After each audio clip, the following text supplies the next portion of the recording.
I feel at the top of the world.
To thank all of you for giving your time this morning to choosing to spend it on action learning the Canvas for Change.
I feel at the top of the world.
Hello.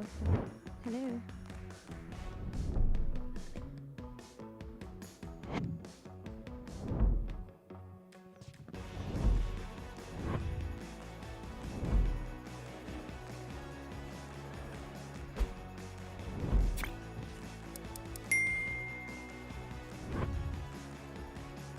want to thank all of you for giving your time this morning to choosing to spend it on action learning the Canvas for Change.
Hello, everyone. Good morning.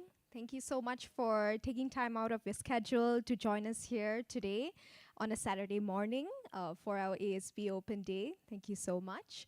I am Nur Maisa. I'll be the MC of today, and I am representing ASB to conduct today's mandatory safety briefing. So just bear with me. Your safety is our top priority, and it is crucial that you're familiar with our fire emergency procedures to respond effectively if necessary. So you are currently in CRE202 on level 2. And in the event of an emergency evacuation, there are 4 emergency exits from this venue. And there are 6 emergency staircases as you exit this venue. So if you go right outside this room, to the left is the emergency exit. Should a fire alarm sound, please stay calm and prepare for potential evacuation. Hopefully not. Upon hearing a second continuous alarm and a PA system announcement, promptly exit through the nearest emergency exits, following the floor's marshal's guidance. The designated emergency assembly point is at the ceremonial driveway in front of the main entrance. Avoid using elevators and refrain from re-entering the building or heading to the car park until instructed to do so. Kindly note that ASB maintains a no smoking policy on campus. Your cooperation during emergencies is greatly appreciated as we prioritize safety while on campus. We trust you will have a pleasant experience at ASB today. Thank you. Right?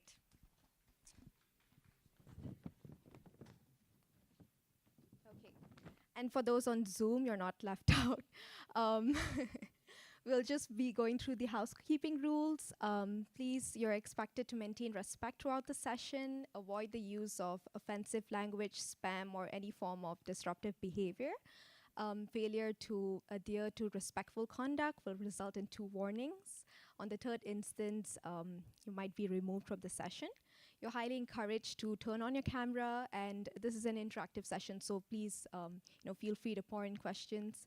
And kindly mute your microphones while not speaking. All right. All right, so we'll just be playing a short video before we start.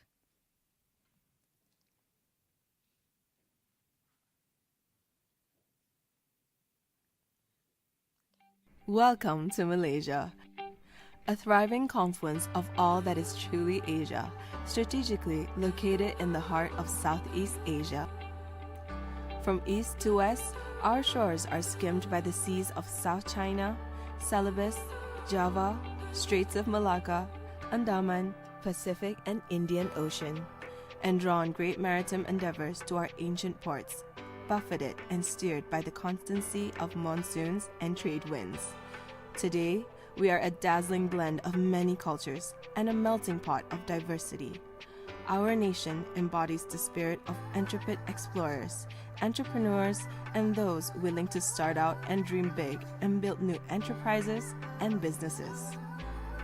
Our diverse cultural heritage is everywhere in our people, languages, architecture, religions, festivals, mouth-watering food, and rich flora and fauna. Our diversity is celebrated, and Malaysia ranks in the top 20 safest countries on the Global Peace Index. Whatever your passion, there is something for everyone. Malaysia is home to some of the world's tallest buildings, oldest rainforests, and historic UNESCO World Heritage Sites. Iconic modern buildings of the world such as the Petronas Towers. The Asia School of Business, located in Kuala Lumpur, Malaysia, was established in 2015 through a partnership between Malaysia Central Bank, Bank Negara Malaysia, and MIT Sloan School of Management, with a vision of developing transformative and principled leaders who will create a positive impact in the emerging world and beyond. At Asia School of Business, our diversity reflects the diversity of our country and region. 60% of our staff and 33% of our faculty are women. For our degree programs, almost 70% of our students are international, hailing from 49 different countries around the world. Meanwhile, our executive education programs equip companies throughout Southeast Asia and beyond. Our diversity and innovative approach to education has earned global recognition. In 2019, ASB's MBA program won the MBA Roundtable Innovator Award for the Early Stage Innovation category. In addition, it has launched a unique Master of Central Banking program, the first program in the world to bring together central bankers from all over the world into an intensive residential program.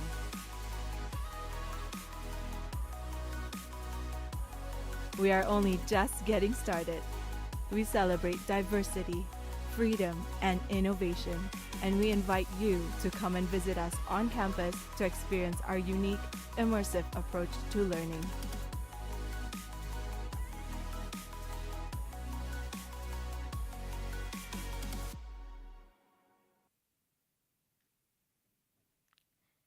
Right, we hope you enjoyed the video, and right now I'd like to call upon the COO, Chief Operating Officer of ASB, Christina Rai, to deliver her welcoming remarks. Can you all hear me? Everyone online, can you hear me? Is it good? Or do I need a mic? Thank you. Thanks, everyone. Hi, and welcome. I'm Christina. I'm the Chief Operating Officer of ASB. I'm actually a secondee from Bank Negara because of the pedigree we have, which is a relationship between the central bank, which started 2015, with MIT Sloan. Welcome. So delighted to have all of you here. And just to give you a bit of a background to why we have the Central Bank of Malaysia, in partnership with one of the best universities in the world, set up this school. It all started really in the 1990s during the Asian financial crisis, and that crisis revealed its people, behavior, and capabilities. while we could always spruce up and strengthen our financial sector, we lacked talent. And this is not just in Malaysia, it's all over the world.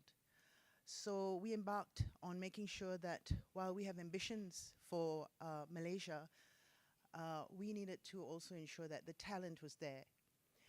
And at that time, and still, financial services is one of the most intense in terms of the combination of people as well as technology. So we went out, and MIT Sloan was very open to this partnership, and they agreed to share their intellectual capacity, where we, of course, Bank Negara provides the financial funding for this whole endeavor.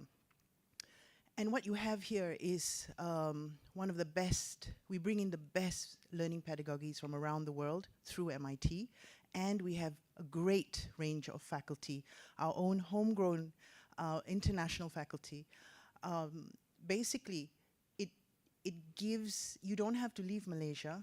We bring the best of the world here. 50% of our core electives are taught by MIT Sloan, and as I said, complemented strongly by our residential faculty. That's one. Two, the learning approach is one that you won't find elsewhere. Most postgraduate degrees rely on case studies in class. Well, you learn the concept in class, then you apply it to real world, and you get to see how difficult it is to apply what you learn on paper to real world. And we partner with the best corporates, GLCs, not just in Malaysia, but around the region, and also the Middle East through AGDMA. So you get a sense of what keeps the CEO, COO, CFO, and everyone up at night. And when you do that, what do you get?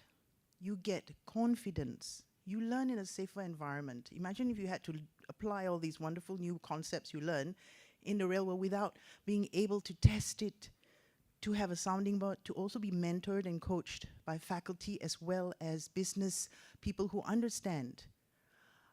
So our difference is the action learning, which is the DNA of MIT Sloan, or MIT actually. From your mind to your hand, that's important. And for us, given that we are funded by the central bank, the professionalism, the conduct, that's why it's transformative and principled. Many things we've learned over one crisis after another is behavior. Integrity is what you do when no one's watching. I can't police everyone. You should have it within you. So when you blend mind, hand, heart, that is where you come out after your time with us on the 12-month MBA, on the 16-month EMBA. You should be able to have absorbed the collective energy that comes from an international, your peers are from all over the world, from Malaysia as well, the best and the brightest. But the interaction you get with the best and the brightest of our faculty, the best of the brightest in MIT, means you've pitched yourself. That is confidence. And that confidence doesn't come from osmosis. It comes from doing, falling, failing. I come from 30-year experience in Bank Negara. I've moved around a lot, from economics to international relations, strategy, learning and development before I came here. And versatility doesn't come from sitting in your comfort zone. Versatility is after 3 years sitting there saying, you know what, I need to push myself. No one's going to unplug you. You need to unplug. And this is a very safe way to do it. Do your MBA. Be a master in how businesses stay awake and clinch and make money is one thing, but do it in the right way. So we have a full day today. You have got panel discussions. We've got a session with Professor Renato as well, so you get a feel and a taste. We've got some of our alumni here who you can, have a chat with to sort of have a sense of what the experience is. And then look at our campus, look around our campus. I hope you also go to the residences where, you can stay there certainly while you study here. But this is just a campus environment, a lung in a city that your mind is being enriched, through the interaction. We have visiting faculty from MIT and around the world. We have got relationships now with Oxford side, Business School. We had a session last week. We have lots of corporate, captains of industry coming to share their thoughts. We have got linkages to the Middle East.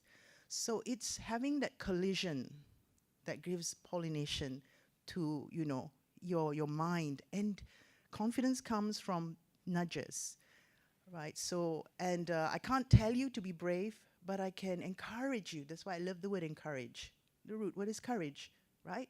And I can encourage you to just keep trying something different so that you come out completely differentiated from the 12 months before, yourself, same but different. So welcome to ASB, and I hope you enjoy the day with all of us, and I hope you come and join us on a 12-month or 16-month journey. Thank you.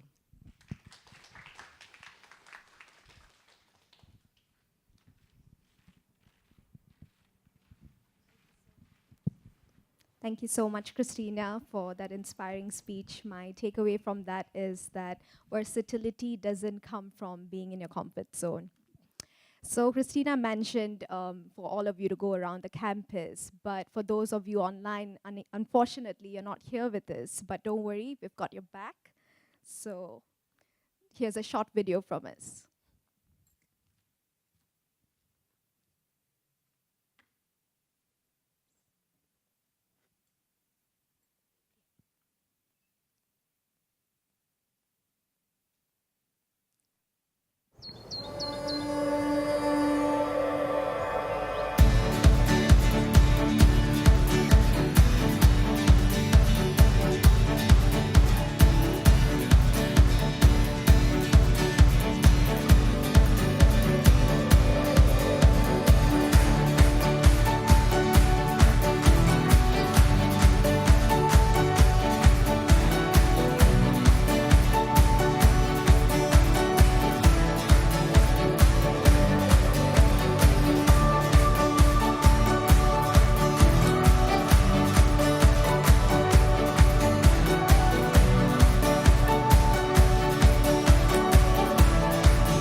Right. We hope you enjoyed that video, and we actually do have a campus tour happening later at 12 p.m., so we hope you guys would be able to look around and see our facilities. All right, up next we have Winston V. I'd like to call upon Winston V, the Senior Director of Admissions at ASB. He'll be telling us a bit more about our programs. All right, check 1, 2. Thank you, Mai.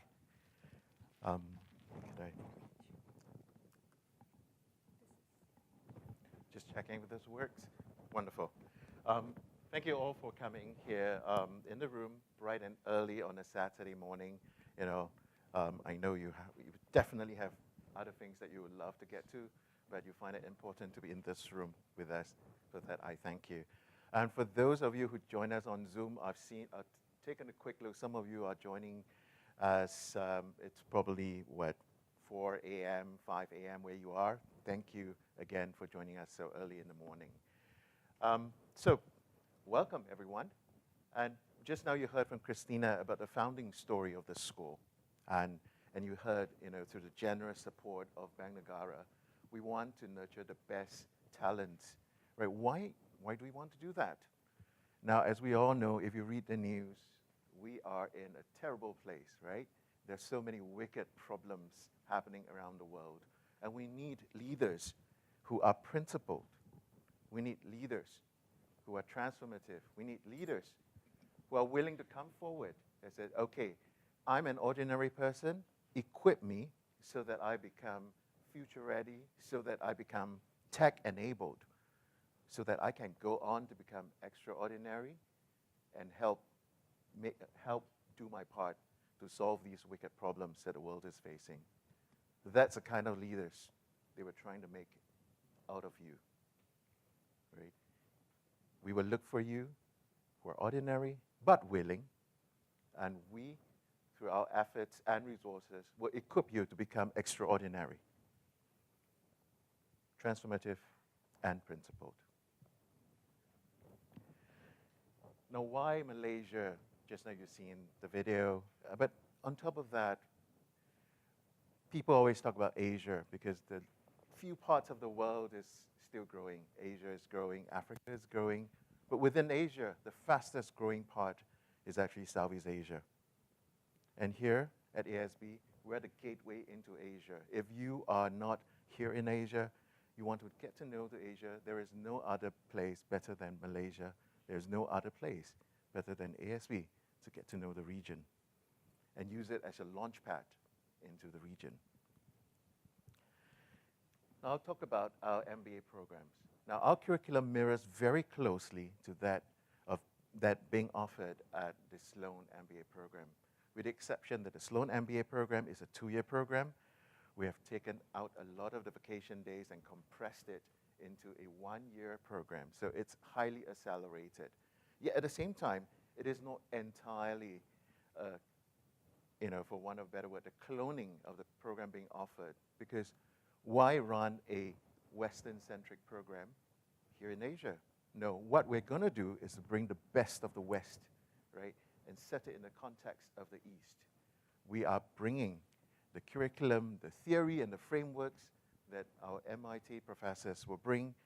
But here in Malaysia, here in KL, here in ASB, our resident faculty will put them into context in Asia so that you get to understand the best of both worlds, right? Now, just now Christina mentioned about the access to faculty that you have. You don't have to go to Sloan, you don't have to go to MIT to access some of the best professors available because we bring them into Malaysia for you. In fact, I would venture to suggest that our MBA students, our MBA students, they are more fortunate than some of Sloan's MBA students. Why? Take, for example, Professor Bruno. He is an expert negotiator, right? He negotiates on behalf of countries at the WTO level. And his waiting list at Sloan is 3 years. So, as you know, it's a 2-year MBA program. His waiting list is 3 years. It's very, very challenging to try to get onto his class. But because we bring him into KL for our students, you have access to him in class and continued support over email. So that kind of access is even better than some that the Sloan MBA students will get. So that's the kind of caliber that you'll be learning from, right? So just a very quick overview of our 12 months MBA program. We only take in 1 cohort every year, right? There are only 50 seats every year in our MBA program. We start in September every year. There is only 1 cohort, 50 seats every year, maximum. Yeah. Of of course, some of you in the room, you have already gone through the onerous admissions process. We welcome you. For those of you who are new or who are not familiar, we actually try to color code everyone. For those with a red lanyard, we are staff, right? Some of the stickers would actually have a red tag, right? Red stands for students who are incoming, right? And yellow stands for people who are joining us. We're looking forward to you joining us. Yeah. So if you do come across someone with a red tag, you say, hey, how was the process like? Why did you decide to join the school? What made you make that decision? If you come across someone with a red lanyard, and you can say, so tell me more about the program. Tell me more about the facilities of the school.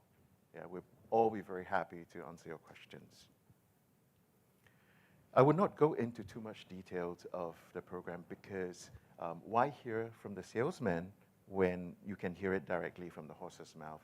So we're very proud that today we have brought together some of our alum and other colleagues from the other units in the school in a panel after this, and so that they can tell you directly the experience that you can expect, to have, the learning experience, the learning journey that you can expect to have in your time here with ASB.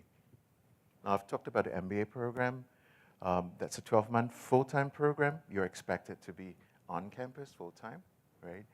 For those of you who have had, more years of working experience, you've got a career that's doing well, you cannot afford to take that plunge. You cannot afford to give up on, the opportunity cost is just too much for you to give up and become a full-time student. There is an option, right?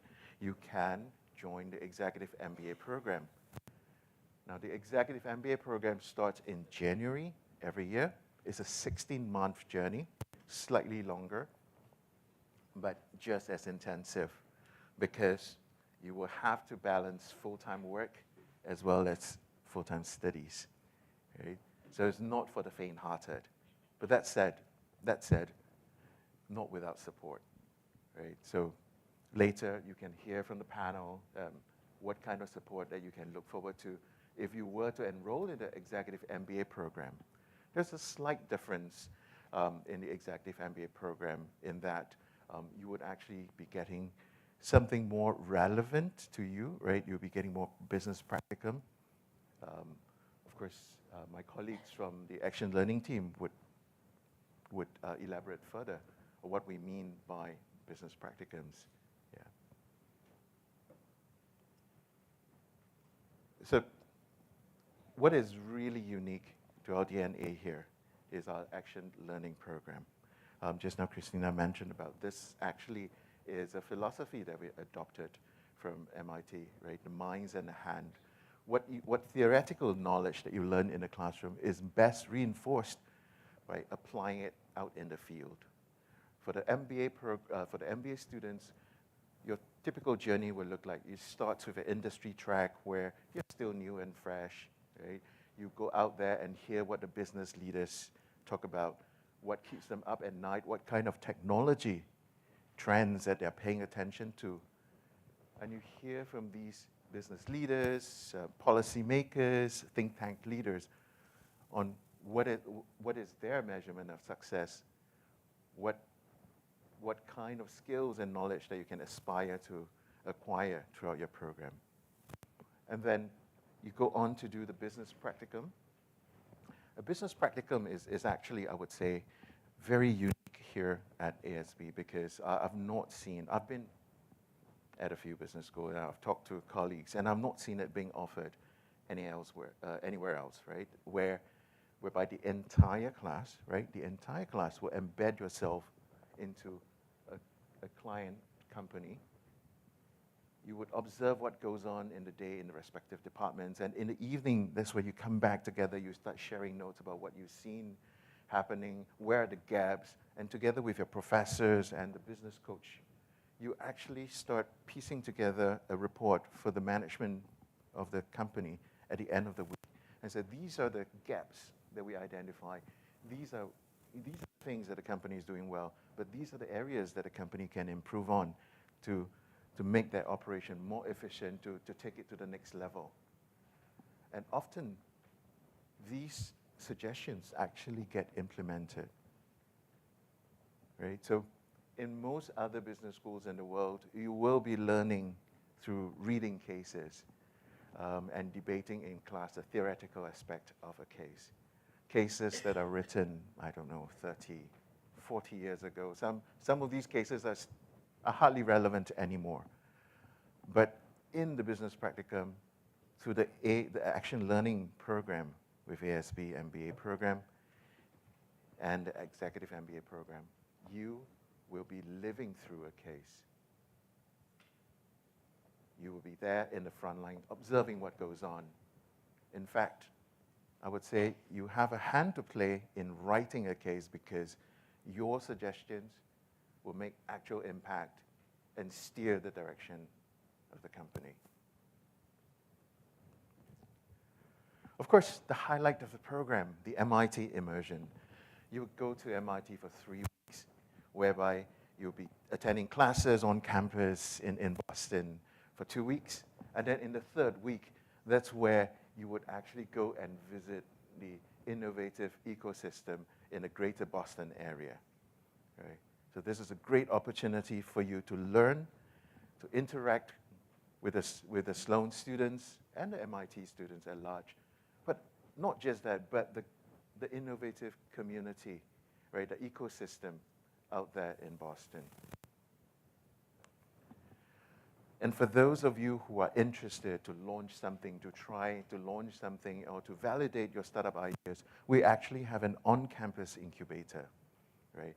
There is, as part of the program, you can join the pre-incubator program, but it is a full-fledged incubator as well as accelerator that provides its services. Among its advisors, we have some managing partners of venture cap funds, and one of our senior advisors to the incubator here is actually someone who has devoted almost 30 years of his academic career starting innovation centers around the world for another, I would like to say, lesser-known university down south, in the country down south. Yeah. So he started a series of 14 innovation centers around the world for them. But as a Malaysian by birth, he is doing his part of nation building by becoming a senior advisor to our incubator. And of course, for those of you who are interested in research, we have 4 research centers in a school so young, and yet, still so small. But we have invested heavily into research. So if you're interested in development of ASEAN, right, you could do a joint research with our ASEAN Research Center. If you're interested in how technology can help small farm holders, you can approach Professor Assad at the Center for Sustainable Small Owners. If you're interested to see how technology can bring about sustainable practices in corporate, you can talk to Professor Renato, who heads the Center for Technology, Strategy, and Sustainability. In fact, some of you who are fortunate to be here in person today, you will be able to sit in one of his class later at 2 p.m. For the class preview. Of course, the proof of the pudding is in the eating. So this is just the career stats from our previous batch of students. 84% of them have found employment and accepted an offer 3 months out. For a school so young, right, this is a list. It's not exhaustive. This is the list of employers, and some of them are quite notable if you know some of these. In fact, I would be proud, to say that since graduating students, every single batch, with the exception of the year 2020, at least one of our students gets hired by McKinsey & Co. For those who are familiar with the consulting world, McKinsey is probably among the top 3. And it's all due to the hard work of our colleagues at the Career Development Office here, but it's not just them alone. It is the hard work of the students who are equipped to go hustle for these prime jobs. It is also the credit to the program, right? The academics, the faculty that prepares you well for these challenges ahead. And we have a global alumni network. Right now, we're at 59 different countries and regions represented and counting.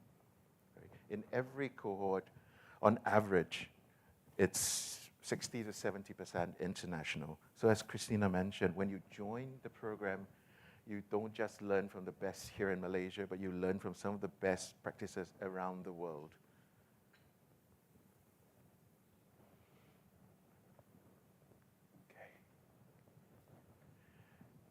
Now, so what happens when you graduate from the program?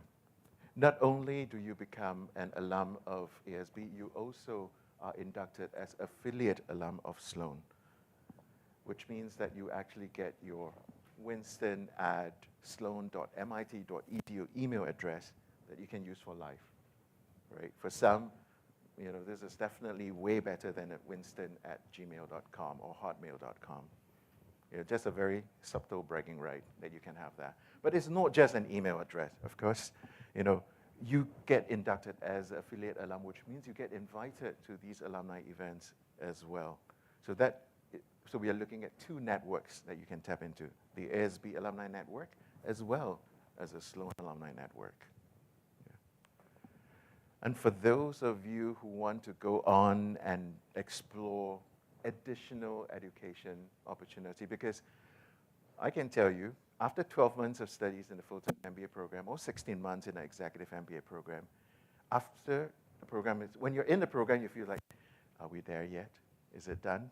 Is it over already? But once you leave the program, you're going to say, I miss having class. I want to be back in the classroom.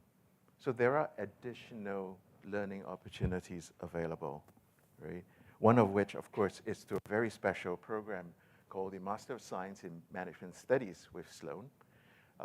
And as Christina mentioned earlier on, we also have pathway into a Yale Advanced Management degree. And just now, as Christina mentioned, with Oxford Said as well. Right? So it's possible to, after your MBA, to continue your education with some of the top prestigious institutions in the world. I'll just spend a little bit talking about one of the most, in my heart, the most special one, because the MSMS is not available to the public. You can't apply directly. You can't apply directly to it, right?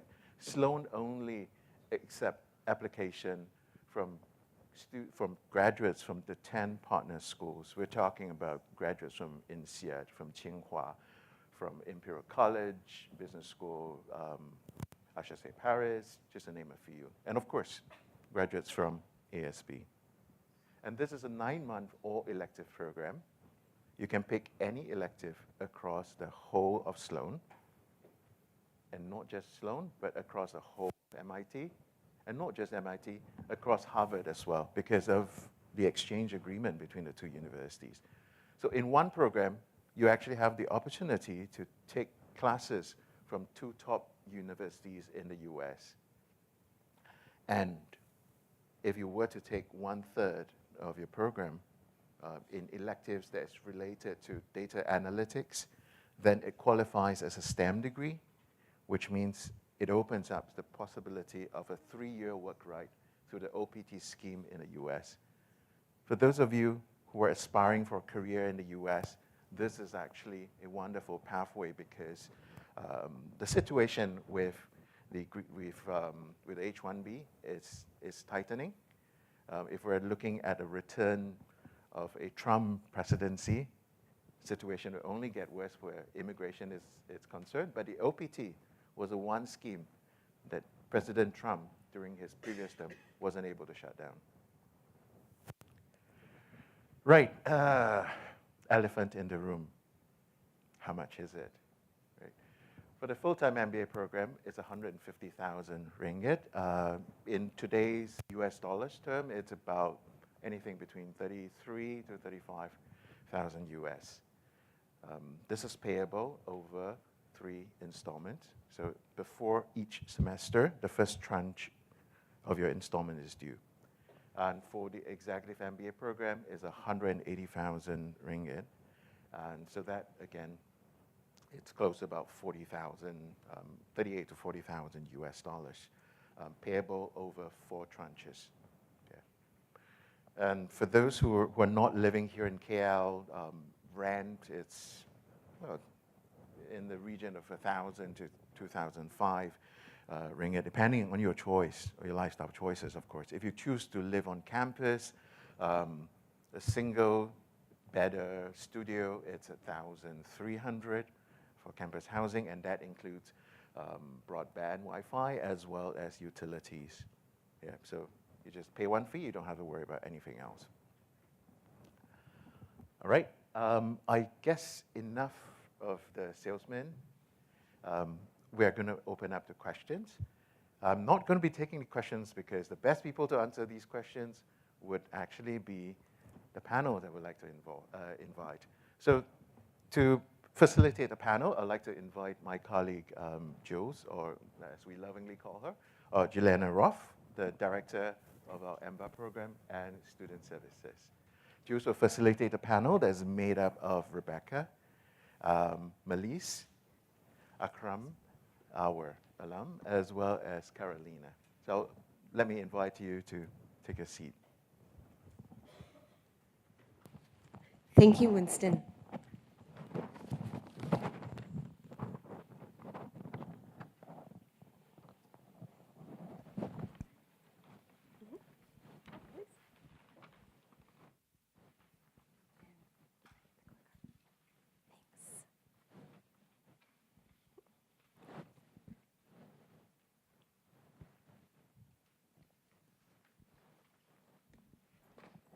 First of all, thank you guys for joining us today. We appreciate your making the time.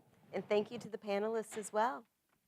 So before we start and go down the line, why don't we just ask everyone to introduce themselves, and then we can start the conversation. Me first. Why not? It would be great to hear from you. This mic is working. Here you go. Hello. Good morning. Hi. Hi. Good morning, everyone. Still morning here, and I know it's early morning or evening for some of those who are joining us on Zoom. Really happy to be here. My name is Melise. I'm the director of our Career Development Office.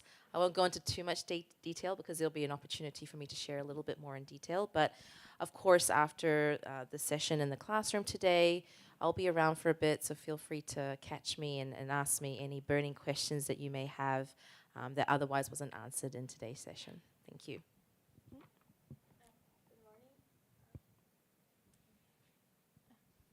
Thank you. Good morning, everybody. My name is Carolina Trujillo. I'm from Mexico. I'm alumni. I graduated last year. It feels like I graduated 20 years ago, but it's only 1 year. And I'm really happy to be here. Thank you. Hi, everyone. My name is Akram. Just graduated last month. Currently working in Mr. DIY, doing talent strategy and operations. Good morning, everybody. My name is Rebecca. I'm the Associate Director from the Action Learning team, and I head the Action Learning portfolio. Very honored to meet all of you here, and similarly later on I'll be around. If you have any question about Action Learning, you can come to me and I'll be happy to assist you. Thank you so much. So I thought perhaps the best way we could start is to walk through what your life at ASB is like, okay? So this is all of what we call student journey. So you begin in admissions, and by now you probably know our admissions team quite well. If you're accepted, then you will be in admit, and in the admit stage, you'll start hearing from us for classes. You'll have, we'll talk to you ahead of time on onboarding. And then as you go through, you're doing classes, you'll take action learning, you'll go through the career journey, you'll go through the student journey and the student life journey and student clubs and all the things it entails and MIT. And then at the very end, once you become an alum, you still have access because it's a lifetime membership. So you'll still have access to all the networking events. You'll still have access to any Sloan events that come to town. you can join the MIT club that is in Malaysia. And by the way, both of you guys need to join still. They're launching a mentor program, so you can even mentor people that are coming in. And obviously, we want you to stay in touch. Career Services hopefully will be reaching out and engaging you so that you can even do mock interviews and help people that come in that are in your shoes right now, as well as our alumni office that's highly engaged. But from just a student office and student services point of view, I grouped these together because the program office and student services sit in the exact same office. We're right next to each other. We knock on each other's doors constantly, okay? So we run a lot of events. The student clubs are engaged through student services, class surveys, elective surveys, what you want to take, what you want to learn more of. This is what you come to us and engage with, all right? And we work with you throughout your whole journey. If you run into trouble, we've got student tutoring to help you, like if you're struggling in a quant class. And by the way, that's not uncommon. It happens from time to time. You're not crazy, because it's been a lot of years, a lot of time since people have seen some of this math. I'm guessing some of you haven't seen it since secondary school. Like, you took your A-levels, hooray, I'm done. And then we give it to you again. But in addition, then you've got access to cultural events. We've got a culture club, as well as anything else that you wish to come up with. So the student clubs that we have been started by initiatives by our students who want to see something built on campus, okay? And we highly encourage you to bring your interest to us as well. And of course, we have career clubs, consulting club, finance club, and if you want other clubs, just bring them to us, okay? And then, of course, your MIT immersion, the global experience that you go on. If you're joining the full-time program this year, you're going to Dubai. Next year, we don't know where you're going. It changes every year, okay? And then the summer program, if you wish to engage and do an action learning project that Rebecca will tell you more about. So with that, I'd like to pass it to Rebecca, who can actually tell you about action learning. Sure, thank you so much, Jules. So if you may go to the next slide. Of course. Okay, so I think we have Christina as well as Winston share a little bit of our affiliations with MIT Sloan. So just to hold on a little bit, right, sharing with you what really action learning is about. It really goes all the way back to MIT when it first inaugurated in 1861. Their motto of Medit Manus, which is in Latin and translates to mind and hand, right? So that what really means is that, you know, all the classes that you learn, it's great, supply chain management, communications, operations, and things like that. It's really good. But for you to really extract these values and to make the use out of it, it's to apply it while you remember this knowledge. And this is where action learning comes in, right? So it really helps you accelerate your learning and apply it. So for me, I would explain it as connecting the dots of what you learned from all these theories to all these business opportunities. So I would tap on a little bit more. I believe Winston also shared a little bit of your business practicums, you know, as a classroom. You go into the host company sessions. I'll give you some examples, but of course, I'll leave it to the alums as well to share a little bit more of their experiences. I'm sure you will love to hear from them. And then you go into a team projects where you go, you know, in the respective countries to work on solve a business problem. And finally, as you learn and you grow into it, you take on your summer program as an individual, applying the skills that you have learned and really charting on, you know, what you want to experiment and what you aspire to be after you graduate and really try out different things. So I'll give you a little bit more examples later. And of course, you will take these action learning experiences in Malaysia as well as in Southeast Asia, and like what Winston mentioned of our collaborations in UAE as well. So the first component is business practicum, like what Winston mentioned. It's really intensive. In 1 week time, you go into a host company, you split into different teams, and you look at different areas of the operations or the business challenges that the host companies provided, right? So some examples that you see here, that's done by our previous students cohort at IKEA. So the students team split into 6 teams, look at the different operations of IKEA from their inbound all the way to outbound to help them improve their efficiencies. So they get to go into behind the scene of IKEA, which on a daily basis, normal people like us don't get to go into. They really get to solve the problems and helping them improve the efficiency. So some of our students also gone to Asia, Thailand, look at the various of operations, and recently Tessellation as well. It is a garment factory in Vietnam where they help look at how to improve various business challenges from HR, the organizational change, all the way to improving their line of flow efficiencies. So you also have opportunity, like I mentioned, to do team-based projects. So you will do this in Southeast Asia or Malaysia, depending on the opportunities that arise. So one of the examples that I can share with you, it's SGX Group in Singapore, where the students look at the exchange and how they help the company apply the sustainability, to acquire the sustainability equity in the Asia context, right? And you also have students, we have Akram here, who recently also previously did the action learning with Del Monte. So they are actually a local conglomerate in Philippines where they look at different products like your drinks and helping them to look at their social media and data strategy. I'm sure he can share a bit more with you. And finally, at Asia School of Business, not just about the strategy or we look at the marketing, we also look at sustainability, for example, ESG, something also very important and critical in our world today. So we have one student team went to Batu-Batu, Johor, and they look at trying to reduce the plastic waste of this world-class resort and helping them to improve and reach their ESG goals. And finally, like I mentioned, you have all these experiences as a class and a team projects, and then you take all of this. So as an action learning, we really encourage you in your summer program time, and this is an opportunity where you can experiment on some of the areas that you have not explored before. Maybe you came from a background that you are a marketing expert, for example, but right now you want to try out different things. I want to try out strategy, or I want to try out a finance project. I want to test it out. I want to expand my horizon. So this is where we encourage you to tap on your network and seize every opportunities that you have and go try it out and apply for all of these different opportunities during your summer program.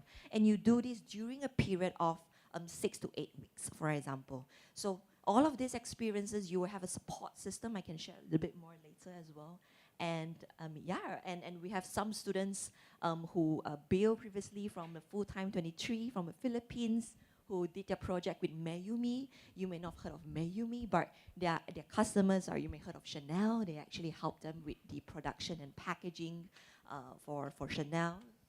And also we have Raymond, now also recent graduates, who did some of the sustainability project for CIMB. So these are some of the areas of projects. I'm not going to go into details, just to give you a glimpse of what kind of areas of projects you may be presented to, depending on the opportunities with the host companies, from strategy all the way to operations, as well as transformations or tech-related opportunities. So very proud to say, to date, we have over 500 projects done by our students, with over 200 hosts as well as 36 countries. Of course, these countries, a lot are done by our international students or our students who gone to overseas, who did their ALSP projects. But I just wanted to share that, you will get an opportunity not just to work on MNC's host company, helping them to solve problems, but we also wanted to bring you, local conglomerates, SME in the space, who are cutting edge, who are really working to solve the problems that are like what Winston mentioned, that they are very important and critical for the respective organizations. So thank you, Jules. Thank you. Appreciate it. Now if I can turn this over to Melise. All right. Who here has heard of career development before? Oh, okay, well, one, great. So I know that perhaps this is, we're sort of a team, that we're in the background, but you kind of see it as we are a co-pilot to the students that are going through their MBA journey. You could see us as that strategic advisor and that coach that is with you every step of the way, from the beginning all the way to the end and beyond, even with our alumni. And we're really here to equip you with the resources and the support to help guide you on that post-MBA career pathway that you're looking for. So we would typically work with students who may come into the program, either they're looking to accelerate the career in their particular industry or in their particular field, or perhaps they're looking to do a bit of a career change and pivot into something completely new. So one of the greatest things about the Career Development Office here at ASB is that it's very, very bespoke. It's very high touch, it's very curated. And if I can share, I actually just got back from the States a couple of weeks ago. Earlier this week, I'm still on jet lag, but I was at a conference there, and there was about some 100 schools, universities that offer MBA, full-time MBA programs, and I got to meet with a lot of career services teams, and they have many students in their cohorts, and we are proud that we have a very small select cohort that we work with that enables us to be high touch in comparison to some of the other B schools out there that are a bit more general in terms of the career services and support that they offer. So just very quickly in summary, sort of these are the key areas that we work with our students along the way. Kind of see yourselves coming into the program as a respective Batman or a Wonder Woman, and you have your utility belt, and we're here to fill that utility belt, so you're able to pull out the different tools and resources and support that you need at any one time during your MBA journey.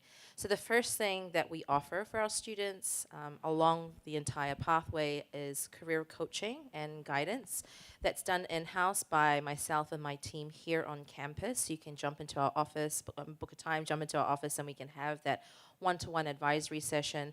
But at the same time, we can also curate that based on the individual's needs and the career that they're looking to pursue.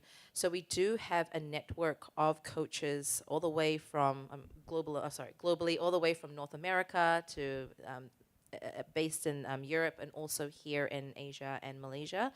And we will match you to the respective coaches that can support you or coach you in specific areas. So it could be if you are trying to prepare for an interview, maybe with McKinsey, for example. So really having someone to coach you in case study prep and interview prep. The second point here is skill development. So as a career services or career development office, we've actually created a program that runs concurrently with your academic program. So typically every Fridays is that opportunity to engage with us and work with us. And this program is designed to help you in your own professional development. And perhaps one thing I wanted to share here is, yes, you're coming into an MBA program, but don't come in just with a degree mindset and thinking, I want to get that piece of paper. But come in with a career mindset, because this is an opportunity for you to invest in yourself. And this MBA program is not just that 12 months, but it's really that time you're investing in yourself in that 12 months that's going to have an impact beyond the 12 or the 16 months. So with the program that we run, we've adapted it slightly to fit also our executive MBA students as well as our MBA students. But it's really about that professional development element. So it could be more tactical things like we would do sessions on interview prep and really building out your resume to be ready to share with prospective employers. Or it could be more in strategic areas like soft skill development in terms of executive presence and leadership skills.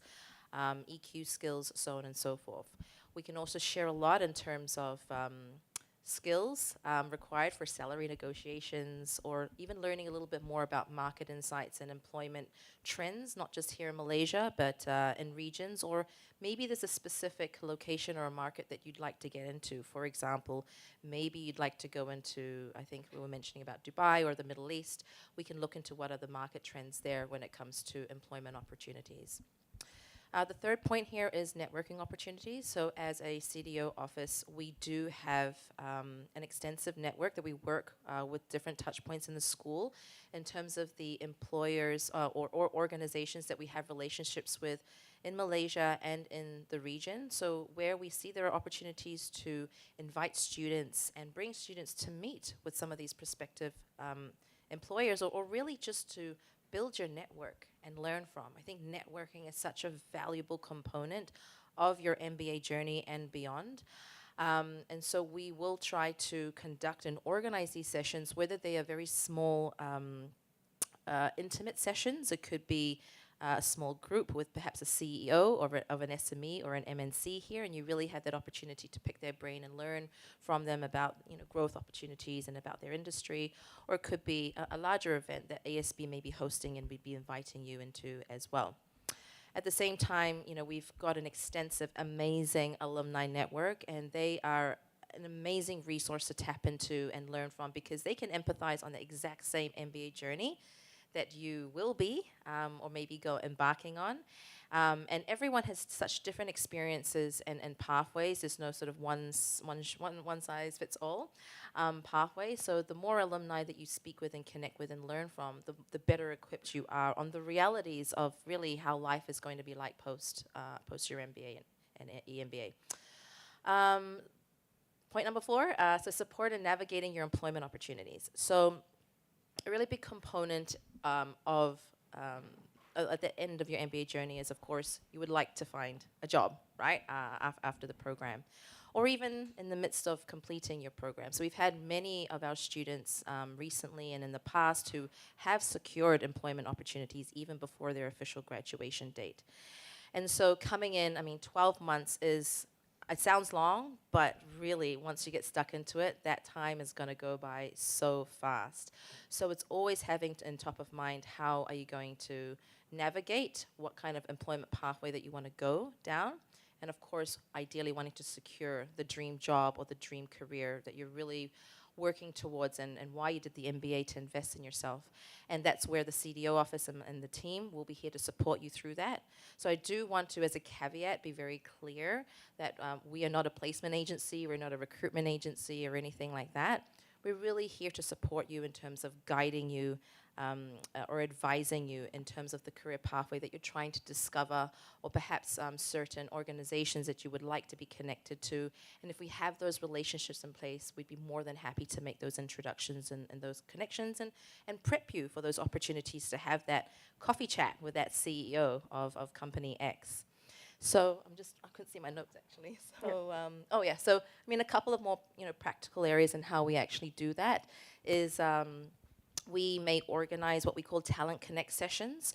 So there are opportunities where we bring in employers on campus, and you'll have that chance to meet with them and learn about what are potential opportunities in their business and how they want to grow.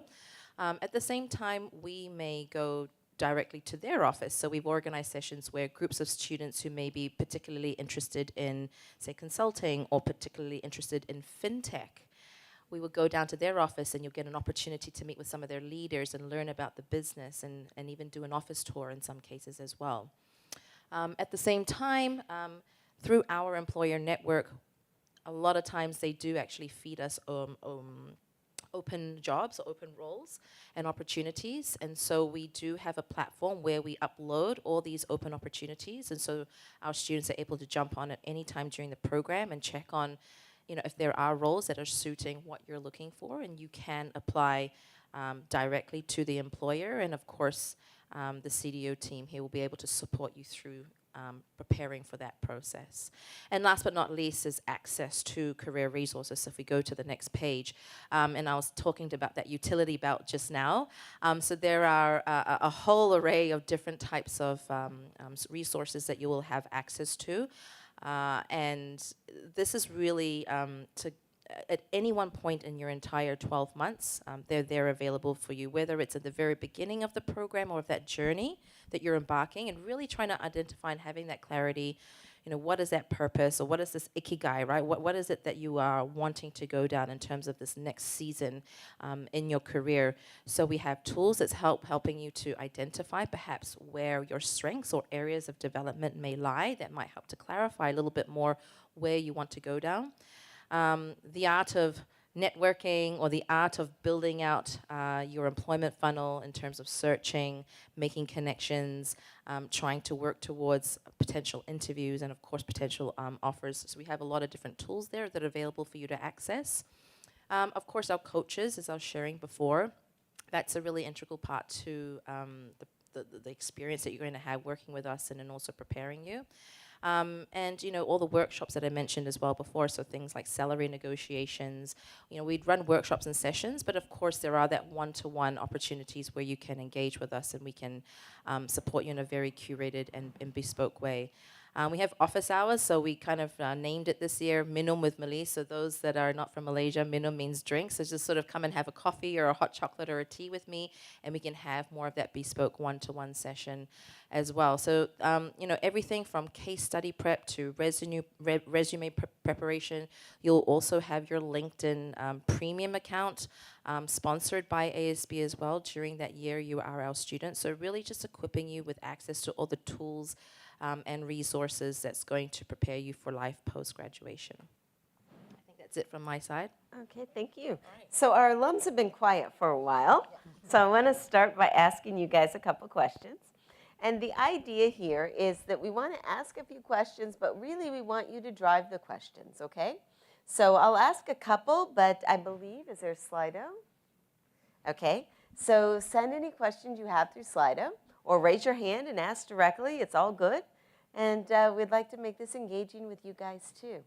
So for our alums, I'm going to start off with the one question I didn't ask you earlier, which is, what would you say was the most transformative part of your learning experience at ASB?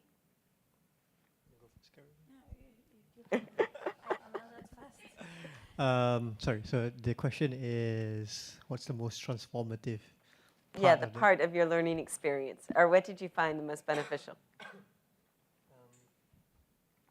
I don't know if I can say one particular part, because I think it's the entire journey that really transforms you into a different person, right?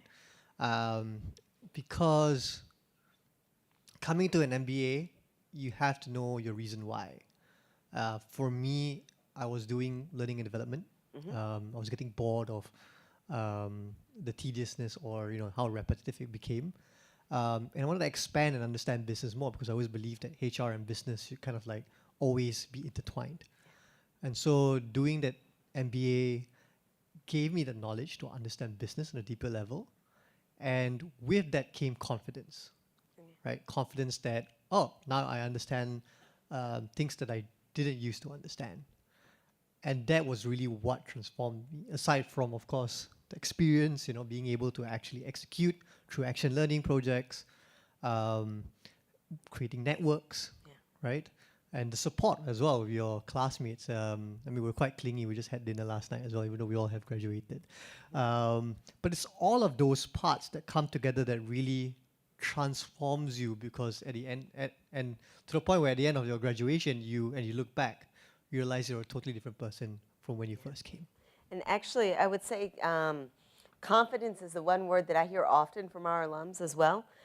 Because they said, before I knew my business, I knew my segment, but now I have the confidence to go into the CEO's office, defend my statement, my point of view, and use the language that the CEO uses across all the different segments. Would you say that that's fair? Yeah. Okay, I hear that often as well. Carolina? Yeah, I think for me it was the international experience. Like I come from very far, right? So for me it was learning that my way of working is not their way of working. Okay. Like as you mentioned all the time, it's a very global program, right? So in my case, we were in COVID. Like when I entered, it was COVID, and a part of it was in Zoom. And it was like the definition of global. We were working with someone in Nigeria. We were working with someone in Thailand. Everything was on Zoom, so only setting up the time zones was really challenging. That transforms you in a way that you need to learn how to adapt yourself, like to them, and also being more comprehensive on other people's way of working. Like that transforms you and learns you that teaches you that your way is fine, but there are so many things open up there. There are like, you think you are the best in your area, as you say, you're good at your business, but there are so many other business you might or might not be good at. You still need to learn a lot, and that's also a humbling experience. Thank you. Appreciate that. And I would say the global aspect is one thing that sets us apart in Malaysia, because Winston and his team work incredibly hard to bring in students from all over the globe. And I sit on the admissions committee, and I've had a chance to see who's been admitted and the global perspective that's coming into the classroom. So thank you. And so If I can ask on action learning. So we hear about these great projects, but how do you form the teams and who do you decide who gets what project? That's a very good question, Joe. So if you look at the business practicum as well as the team projects, so you'll be presented all the opportunities and you will get to pitch what are some of the areas that you would like to go into and provide justification. Now, once you pitched it, the action learning team and the faculty together will match you. And this is the interesting part, right? Like what Carolina mentioned earlier, So you have the opportunity to work with a team of 3 to 4, depending on whether it's a business practicum or a team projects. And then you would then, go through different dynamics and with different teams. So that's how you actually pitch, and you will rate your project preferences from 1 to 10 or 1 to 6. Okay, thank you. I appreciate it. And when you do the projects, obviously you work with business coaches, but you also have access to coaches in the career services too. Can you share with me a little bit about the coaches in the career services section? Yeah, so we're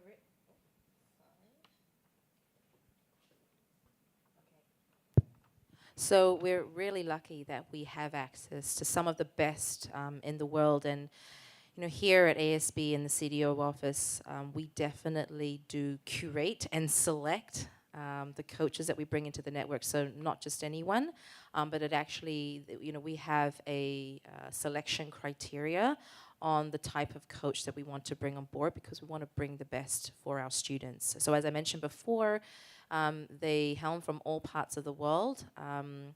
But of course, we'd love for you to have access to coaches that give you more of that context within the Asian business landscape as well. So we do have coaches that are based here. Now, the kind of expert areas that our coaches have do differ. So again, it depends on you individually and what you're looking for. So if you're particularly looking to go back or go into consulting, then we would pair you with a coach to do more of that interview prep and that case study prep. And you can do mock interviews with them as well and receive feedback from them. If you perhaps would like to work in big tech, go into the tech space, or perhaps something in sort of the startup ecosystem, then we have another person who's able to give a little bit more insight in terms of the career pathway and what life is like in a big tech, but at the same time prepare you for very specific roles if you're looking to, say, work in Microsoft, for example. And then at the same time, maybe you're looking for a coach that perhaps you'd like them to support you on building your executive presence or your own personal branding. And there's an opportunity for you to have a meeting with a CEO, so something on the softer side of things. So we may pair you with a coach that's able to help guide you, do mock and simulation sessions for you to practice to build some of the softer skills for yourself and sort of those EQ skills. So we'll match you with that. So there are various types of coaches that have specific specialties, and it doesn't mean that you're limited to one, right? It's a curated buffet or a curated menu where you might need 2 or 3 different coaches to support you in your transformation and in your professional development, and you'll have access to them all. Thank you so much. I appreciate it. So now I'd like to turn to Slido, because these are your questions. And so the first question is, what are some of the key differences between the full-time and the EMBA program? I can actually take that because I run the EMBA program. But so with the full-time program is designed very intense for 1 year. Okay, you've got 1 year to get in, to get out, and to get moving on your life. The executive MBA program, we know that you still have your jobs. Most of you still have family as well. Okay, so we spread it across 4 semesters, so it ends up being about 16 months. And during that time, you do take classes. You are going intensely through, but we know that you have your career as well. Now, it doesn't mean that you get bored. You don't. We keep you incredibly busy. We try to engage your family in the stuff as well. But you still have access to action learning. However, instead, we have to make certain that it can be done while you're still working. So you'll take 2 business practicums. Instead of taking the business practicum first and then taking the team thing in Southeast Asia, you'll do a business practicum in Southeast Asia instead. Okay, so you still get the Southeast Asia experience, but it's condensed, which you can do with your job. For the career services, we know that several of you come in bonded, okay? So if you're not bonded, you have access to the full amount of CDO that the full-timers get. If you come in bonded, we stress professional development and work with you. And of course, you still have access as an alum to the CDO as well. So once your bonding period is over, it's not like we say, okay, thank you, bye-bye. You're obviously still part of our alum, and we work with you from an alumni perspective to make certain you still have the same access. Does that answer your question, or is there other pieces that you would like? The cohorts get to know each other. We purposely make sure of that, by the way, because in the full-time program, because you live here on campus, it's very easy to have a more global experience. For the EMBA program, it tends to be more regional throughout Southeast Asia. However, with that said, you interact with the full-time students, so you still get the global perspective. Thank you. Okay, the next question. Can you provide examples of how the EMBA program has helped alumni achieve significant career advancement? So I don't know if I can give you very specific examples, but what I can say is I track our students and how they grow. Okay, the amount of career jump is significant. So some companies have a policy that they don't move you until you finish, and almost everyone who finishes then gets promoted almost immediately after. Some get promoted while they're in the program. Of our self-sponsored students, many jump while they're in the program. So you'll get the next opportunity. So we had one that Nimesh that literally just graduated. While he was in the program, he went from a small company to a much bigger company, becoming the country manager for Malaysia. We have others that start as CEOs while they come into the program, but they expand their business significantly. So you don't stay still, your career grows, but it's unique to each person.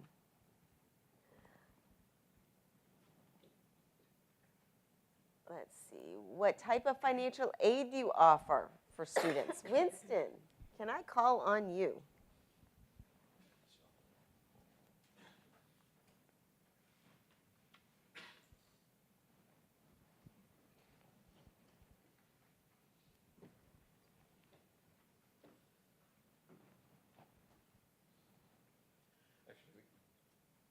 Yes. Right. Actually, we do have a session plan after the panel to talk about financial aid, but just a very quick overview. So we do have, for the full-time MBA program, we do have 2 scholarships by generosity of the PBB Foundation as well as the YTL Foundation. We do have fellowship support from the school itself, right, for deserving for that are merit-based, and we also do have, for in the session later, we'll talk about how you could. I mean, of course, you can also approach your company HR about using HRD funds because our programs are HRD claimable up to 100%. And of course, there is also the education fund that you could access. Later, we'd have the privilege of inviting some colleagues from Affin Bank to talk about their education loan products, sharing that with you. At this juncture, I do note that Christina needs to be rushing off to her next engagement. Let's give her a round of applause for being here this morning. Thank you, Christina.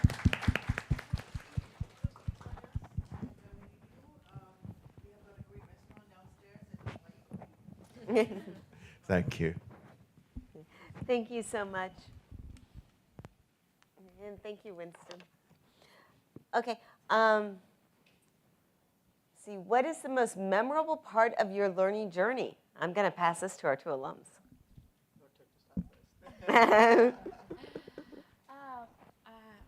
It's really hard because there are a lot.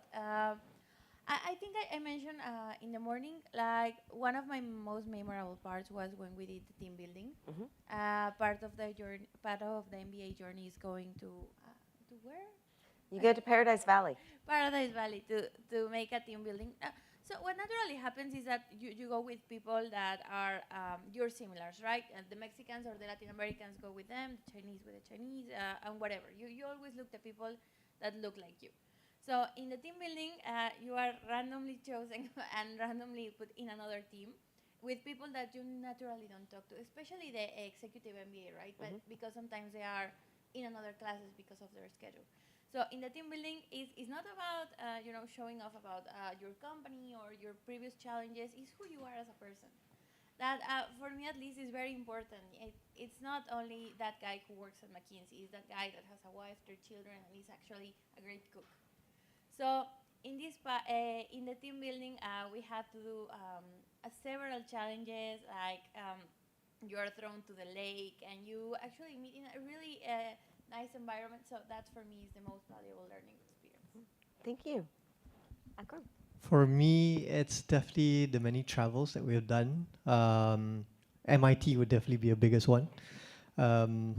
Particularly because when your classmates go to MIT, of course, they have to leave their families behind. And they get to be themselves, like the individual selves. And we get to bond together and learn more about each other.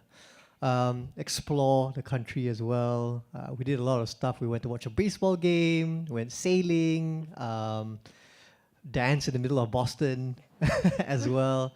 And these are things that I suppose, yes, the academic side is there as well. We do learn a lot from each other, but it's also creating bonds with a new community who you know will be there even after you graduated. We got lost in Hong Kong as well. Supposed to just cross the river. We end up in Disneyland. Took the wrong ferry in the middle of the night. But there's a lot of different experiences, right? And I mean, this is kind of like what you're looking for, right? To kind of explore, make mistakes with people and friends who are there to make mistakes with you and just laugh about it. And you realize that, oh, okay, this, as long as you have the support, you can do all sorts of stuff and learn from it. So yeah, definitely one of my most memorable experiences is the people and places that we go to. Thank you. And I know I've had students tell me before, it's at the end of the day, you become family. Okay, now not every family member, you're dying to hear from it every second, all right? Sometimes you know when they're about to put their foot in their mouth. Sometimes you know that, oh, are they actually going to say that? I know, yeah, they're saying that. But you'll take the phone call. At 3 in the morning when they call you, you'll always answer the phone call, and you'll be there because you're super close. And I've heard that repeatedly is true from both of you guys. The EMBAs tell me that all the time as well. So thank you. Okay. And I'm not ignoring the top question about EMBA. I just don't want the whole conversation to be EMBA. So we'll have a couple of conversations, and I'll come back to this. Now, can you tell me a little more about the age group of the cohort in both the MBA and EMBA programs? Guys, can you tell me about your cohort? My cohort was, I think the average age at that point was 29. There were some older people, like top 35, I think, and there were some other people 23. Okay. But to be honest, you don't feel the difference. Like, it's you work a lot on your maturity, so you don't feel it. That's awesome. I think my age range would be around, we have mid-20s up to early 40s, and the average age would be around 34, 35. Okay. Yeah. Did you feel it?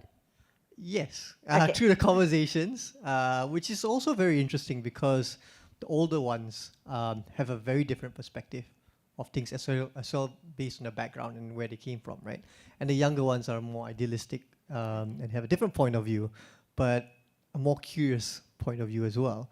And when you mix these two, the conversation and discussions in the classroom can get maybe intense, but also really good because you hear different perspectives that you've never really taught before.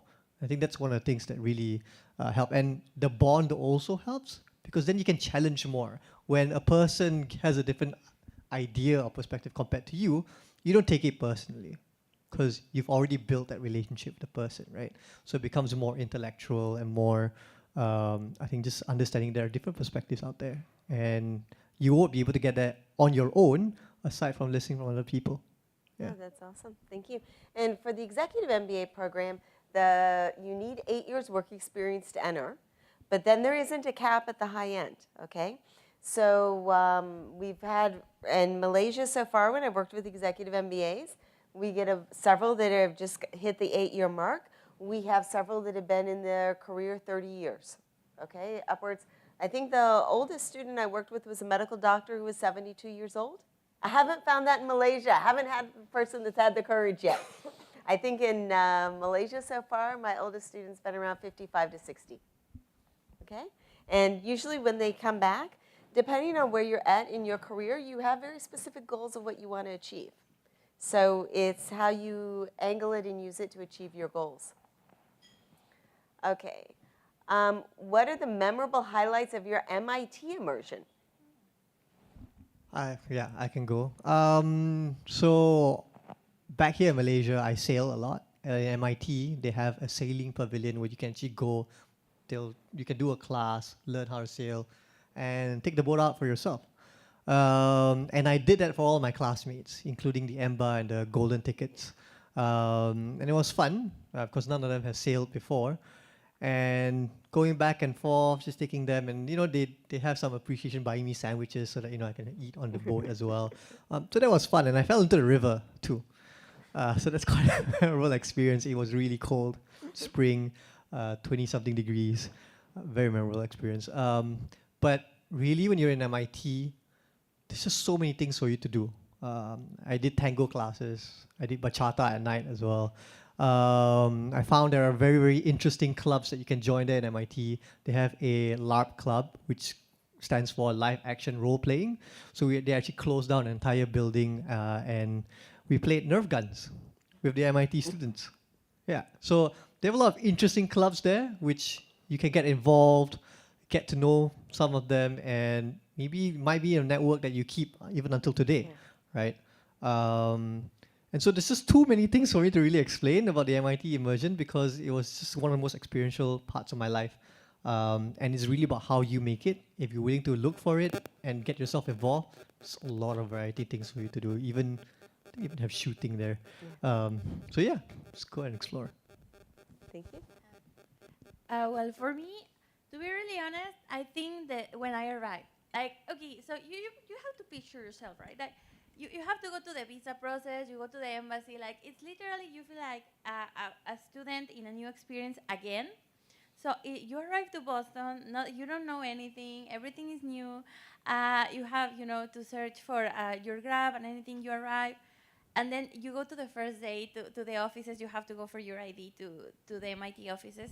So you know that feeling when you start something new and there are so many possibilities that, as Akram said, they give you the book with all the clubs, all the events, all the agenda, all the classes, your backpack. For me, it was amazing to know that the first day and opening so many possibilities. When you're going to say oh, what to do, right? So much to do and so little time. So of course I did amazing things. I actually don't remember many, but I remember the first day, and that was really, really nice. Oh, thank you. So what I found with MIT is everyone takes the experience and does it completely differently. Okay, because what happens is as a student you get access to the app. You are treated like a Sloan student the moment you set on campus. Because of the size of the school, there's so many opportunities. It's an issue of finding what you want. Usually there's about 3 or 4 people that are really good at finding, navigating, and groups of people hang on with them to go to all the different clubs. But whatever club you want, it exists, and you can find, and you can join. Is that safe to say? And then with classes, we have worked very hard. When these guys went, they had, I think, a couple of very rough classes that kept them working in their rooms at night on homework. And what we decided is we really don't want you spending an intense time when you only have 3 weeks sitting in your room doing tons and tons of homework. So the classes that are really, really heavy homework, we've pulled out, and you have now back here. And then the classes that you have there are stuff that's incredibly unique just to Sloan, like system dynamics, negotiations, entrepreneurship, and hopefully pricing as well. So,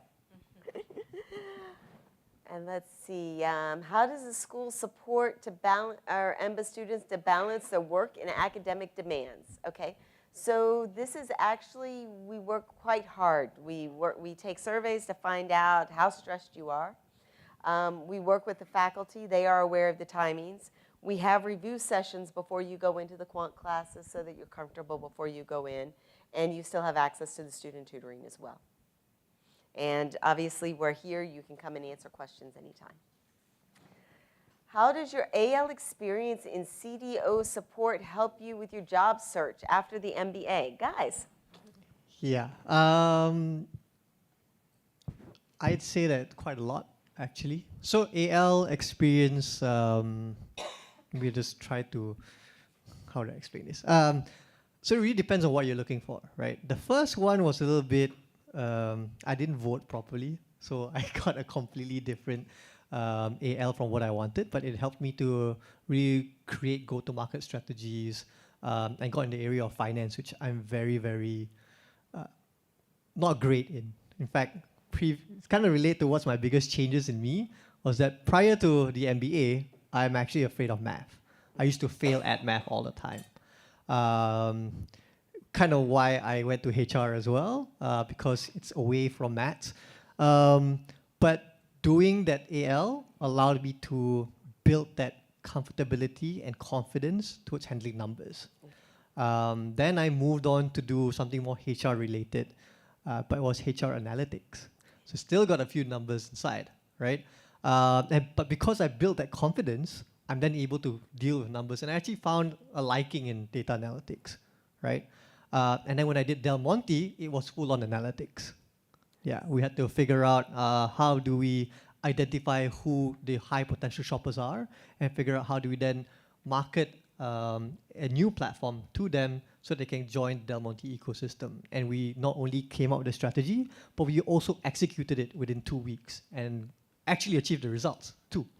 So going through those AL gave you that confidence and exposure, and we're not dealing with people who are, I guess, just managers. We're dealing with people who are on the C level. So we had to present to the CEO for Fu Heng, deal with the head of department as well, and being able to present and then validating your ideas and so working with you too does increase that confidence to know that, hey, I'm not that bad actually, right? When I thought I'm bad at math, actually I'm okay, right? Which of course led to my biggest changes in me. And when CDO assisted also in my job search, they really helped a lot in terms of the coaching, right? I had in the end 5 offers when I graduated. And CDO helped me to find the opportunities. They coached me in terms of the interviews, how do I salary negotiate. Aside from that also, there's a lot of networking activities that allowed me to actually, sell myself or create visibility for then the job offers to come. So AL experience and CDO, definitely very important in finding a job after an MBA. Yes, please. If I may add a little bit earlier when I say you can pitch for your project, and thank you, Akram, for bringing that, is that as an action learning team, we try to give you your top preferences, but sometimes there may be certain circumstances that we have to put you in other projects, but we really encourage you to take this opportunity to explore and grow, because this is the only time where when you come to MBA program, you have the full ecosystem and support.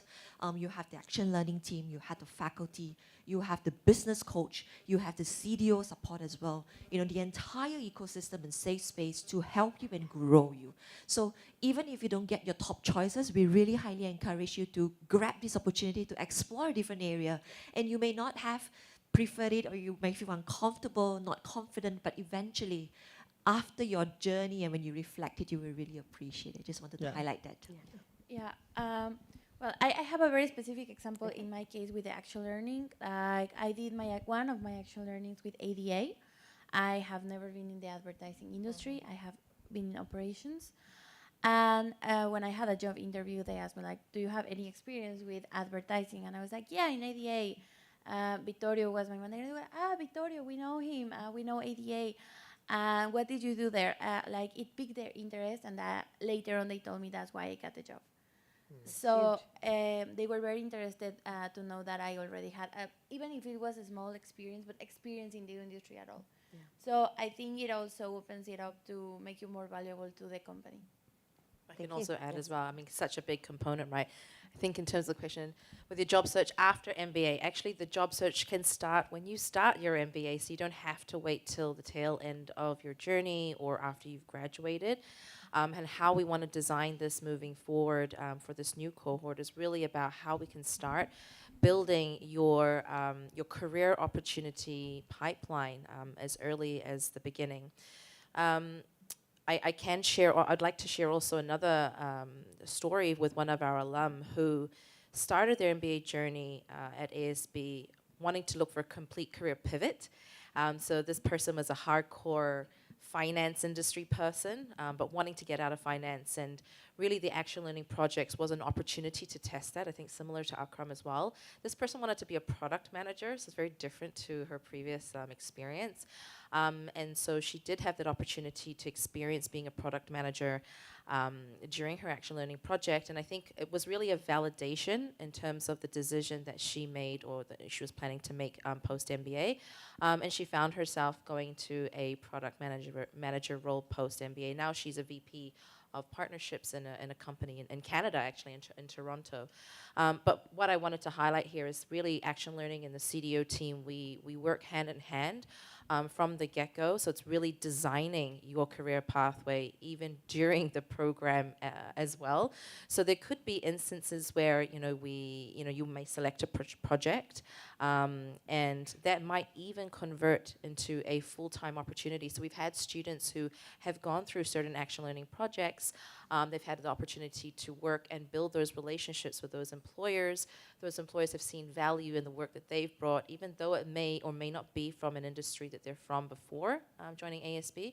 And they've been offered job offers even before they graduate. So there are so many opportunities if we're able to work together closely and design this very tactically together. You'll find yourself in a position like Akram, right? You've invested in yourself so well that you may, walk out of here with 5 job offers and Sophie's choice, or the world's your oyster, essentially. Yeah. Thank you. Appreciate it. Okay, so I think these next are CDO. So what are some of the challenges in balancing for EMBA students the work, and how can I overcome it? Okay, I can take this one here. The first semester is going to be tough, okay? There's no way around that because you're so used to your work, you're so used to your life, and these don't go away. And it's not like you can tell your employer, sorry, I don't have time for you right now, okay? So it is about learning, but it's also learning to be more efficient. So what students tell me is you find times to study. So when you're an undergrad, you get the A, right? You work however many hours it takes, you're going to get the A. In EMBA, it's not quite that way. In EMBA, you have 4 hours set aside that you're going to study the subject, okay? Because you've got to balance this out. How do I become the most efficient in that 4 hours? And students do become efficient, and students do well. And in fact, to be very honest with you, the EMBA GPAs are quite high because they figure it out. But it's not easy. But that skill that you learn at becoming more efficient then carries into your job. And it allows you to take on more responsibility, which is why even if you're not promoted in the program, almost every student gets more responsibility in the program, okay? And it's because they learn how to be more efficient and more effective with less time. And I wish I could tell you there was an easier path. There's not. But you do learn this skill, and you are able to manage it. I've only lost one student that's dropped out because of, right at the beginning, and that had absolutely nothing to do with work-life balance. That was an employee negotiation over contract for bonding, okay? The rest of them have stayed in. I have had one issue later on with family constraints when they had to move regions, and there was family constraints. But most people come in and they stay. And we work very hard to help support you to give you what you need to stay in the program. Okay.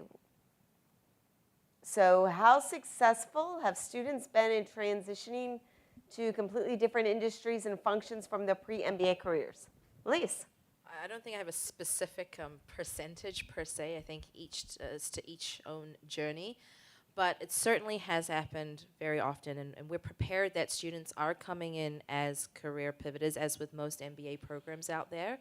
And there have been a lot of successful stories and successful pathways that our alums have taken and making that career transition. So, for us here at ASB, as Rebecca mentioned, you have an entire ecosystem here to support you, and we're here to provide you with those resources to make those transitions successfully. It could be little things like, excuse me, perhaps it could be industry knowledge, for something as simple as industry knowledge on something completely new.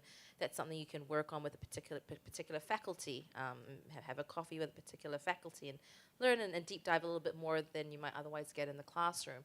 Or it could be maybe you specifically would like to go into a sales role, for example, and you'd like to lead a BD team. So perhaps you could come to CDO office and we can train you a little bit more on what kinds of questions that they may ask in the interview and really prepare you for that kind of, for that role. So it's not to say that, you know, if you were to make that career pivot that you have any less of a chance in finding success post-MBA. It's really about the investment that you put in yourself to prepare yourself. We're here to help you and support you, open the doors, but it's up to you to really grasp those opportunities, make the most of it, and really invest in yourself and the value you can bring to the organizations. Okay, thank you. Okay, so I know we're running out of time, and I see that there's more questions. You can come up and ask me individually, and I will answer every single question that's in the Slido. But before we wrap up, I have one final question that I want to ask to our alums. And that's, what was the one thing you were hoping I would ask you that I haven't? I think the full impact of the MBA. Okay. Like for me, for example, I was in Mexico. I had my job, everything good. My plan was to come here, get the knowledge, and go back to my country. You know, and find a job there. Like I always thought about it.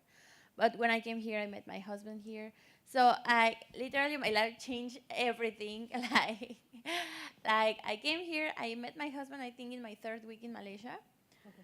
So then when I was about to graduate, it was like what to do, right? Like I was looking for a job at that point. There was nothing. So we were like, okay, I think it's the time, right? So. Like, of course, there's a professional way, but there is also like a lot of other things going on. Like, for example, now I have a job that I get through CDO also. I got a lot of support. And my first friend in the MBA, Joanna, who is not here, but she was my friend, my first friend in the MBA. She joined the company with me. So, like, the impact was really big, right? Like, now, like, I have a really nice life here. And I work with a really great friend. Yeah. So, and I think, and of course, it was together work, but this would not be possible without the ASB. Thank you. I've been here 33 years. I still haven't found my wife. So. Well, for me, I think it would be how much hand do we have in crafting the MBA program? And I think actually you have a lot more power to do so than you know. And what I mean by that is when you work in a group, for example, you can either choose to accept the quality that comes out of it, or you can push each other to do more.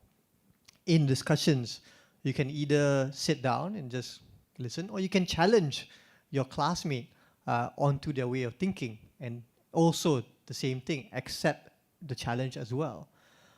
Same thing when it comes to feedback. So, or some people would probably sit down in the hotel in MIT and sleep, or some people would explore.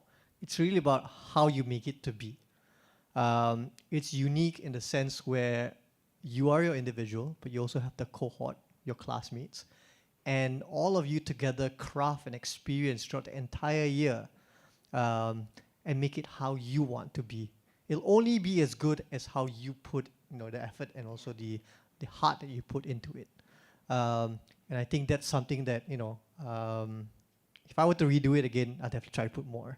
As much as I've already done, but I think there's more that I can put in because it's a lifetime experience. I mean, we're going to work for the next 20, 30 years of our life, but we're not going to do another MBA. Yeah. Right? You're going to do it once. And so why not make the best and most out of it? That's perfect. Thank you. What an amazing way to end. Appreciate it. And thank you so much. We appreciate your time today and your sharing. My pleasure. Thank you. And I will pass it to Winston or to me. Thank you.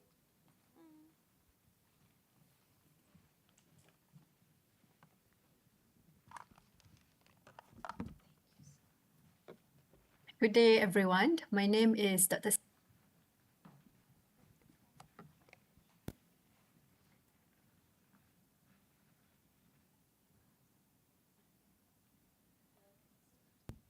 Hello. Okay. Thank you so much to the program office, CDO, Action Learning, and of course our alums for your sharing session. I think it was very insightful for everyone over here. Right now, I'll be playing a video from IEC, which is the Innovation and Entrepreneurship Center.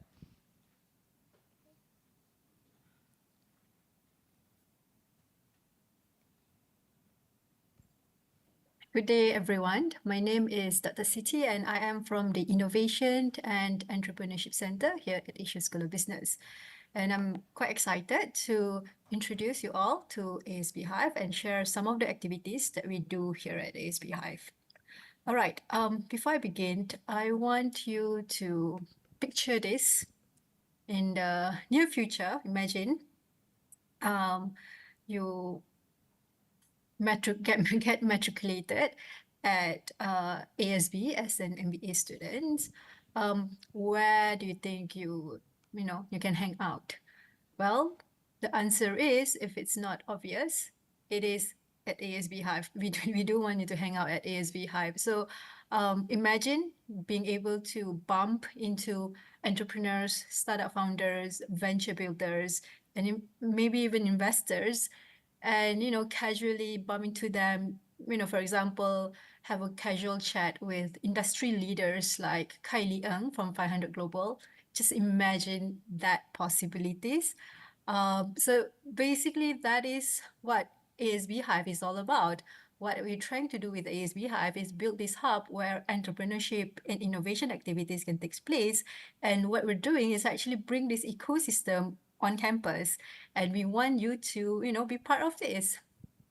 So the ASB Hive consists of myself and my three other colleagues.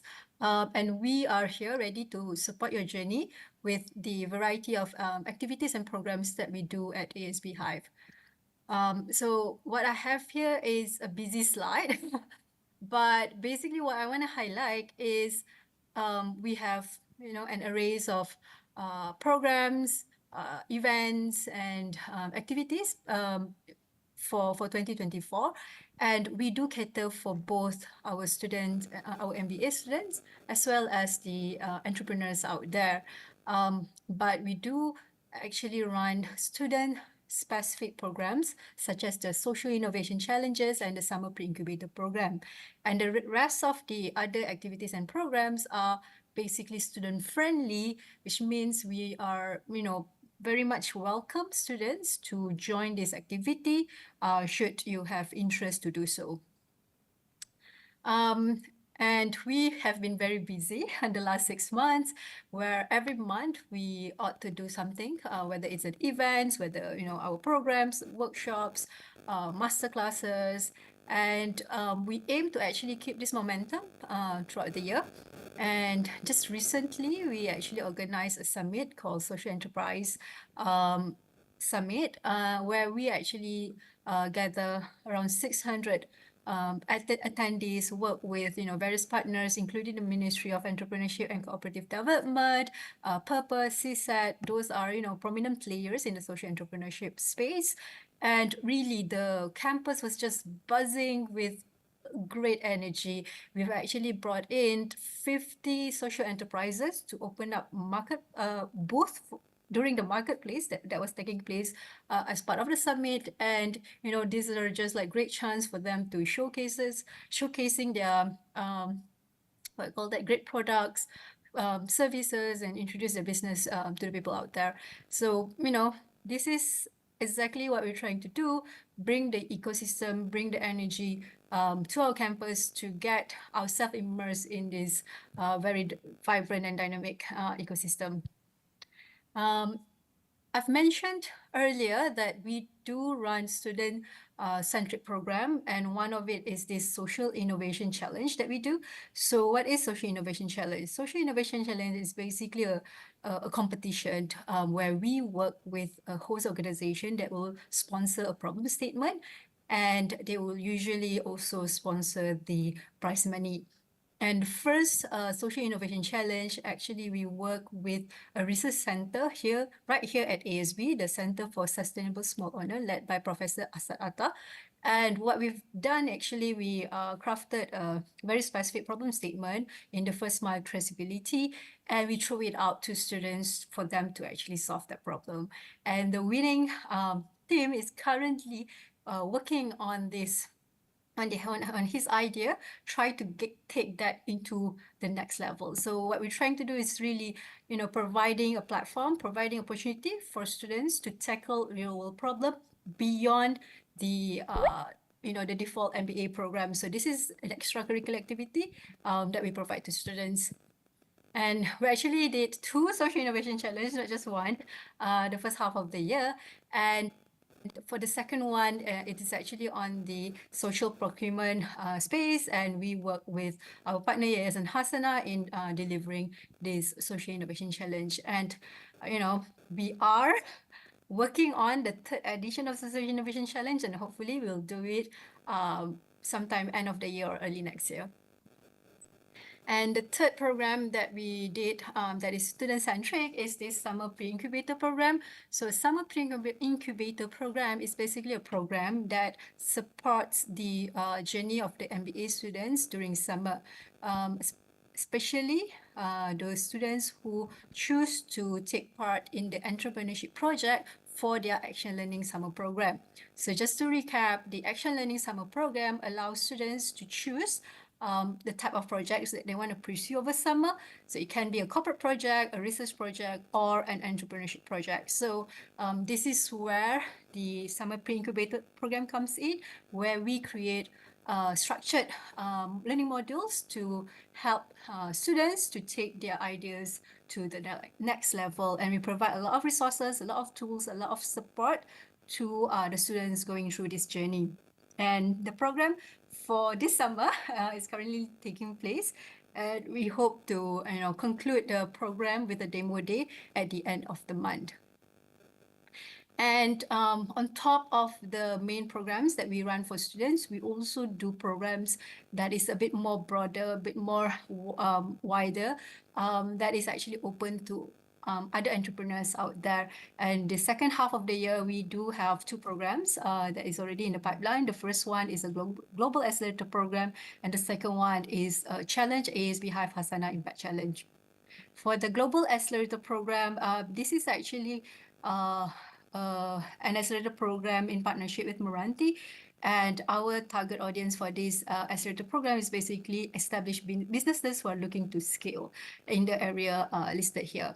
So if you look at the type of programs that we offer at ASB Hive, we have if you look at it in a form of a spectrum, we have programs that is very early, for the very early stage, like the pre-incubator program, but we also do this accelerator, which actually target the other side of the spectrum for the businesses, established businesses who are looking to scale. And the second one that we're currently working on is this ASB Hive Hasana Impact Challenge. And this is actually a project that is in collaboration with the Yayasan Hasana. And we are giving out 250,000 in total winning grants for the winners for this Impact Challenge program. So it's actually currently running, and we're accepting application. There are certain criteria, of course, but feel free to spread the words. All the information are available on our website. All right, so really what I'm trying to show you is at ASB, entrepreneurship is not really confined to the classroom. So we bring to you the heart of this vibrant ecosystem, trying to expose you to the right crowd, trying to ignite your excitement, trying to broaden your perspective and cultivate your entrepreneurial spirit. And most importantly, we aim to propel you into action. So that is all from me. Thank you so much for your attention, and I hope to see you at ASB. Thank you.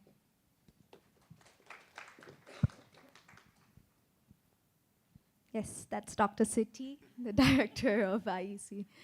All right. Okay. Sorry about that. Okay.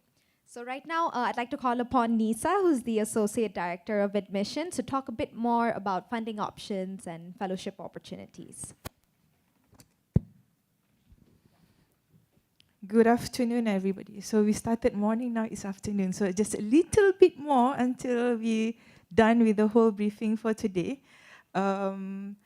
The most important part we'll be talking about funding options that you will have once you decided to start applying for our MBA or MBA at ASB. The first one.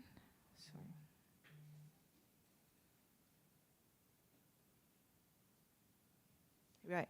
So the first one is scholarship. So every year we'll have, thanks for the funding that that we receive from YTL and also PBB, we are able to provide unlimited seats of scholarships coming from these two funds. It's basically taken up for 2024, and we are now open for 2025 MBA intake. So it is for Malaysian. And there's no separate application needed. You just have to submit an essay at the funding section of the online application form. So at the when you are applying for the form later on, there's one part where about funding where we'll ask you whether you would like to be considered for some funding from ASB. Then this is where you will have to prepare an essay on that particular session. If you say no, then we'll take it that you are on self-funding. You probably have your own funding to fund. If you mention that you are corporate sponsors, then you can also mention there that you are corporate sponsors. Then it's easier for us to tag you that you'll be potentially sponsored by your company. So that's scholarships. And we do have fellowship. So somebody asked about financial aid the other day. We don't do need-based financial aid.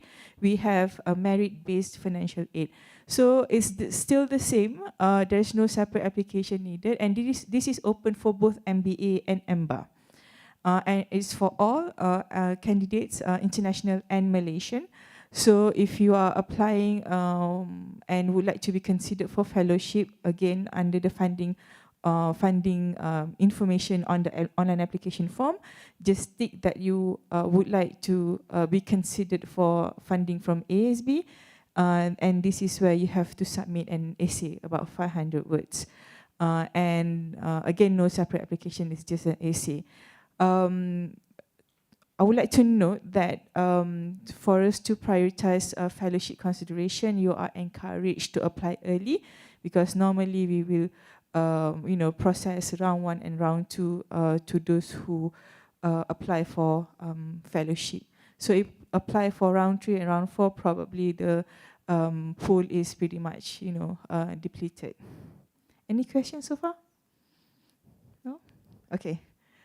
Others, our program is up to 100% claimable from HRD. So if you are coming from the company, from corporates, and if you like your company to pay on your behalf and they can claim from HRD, do let us know. We can get you in touch with our colleagues from corporate engagement and partnerships to start talking about how to go about applying for this particular funding.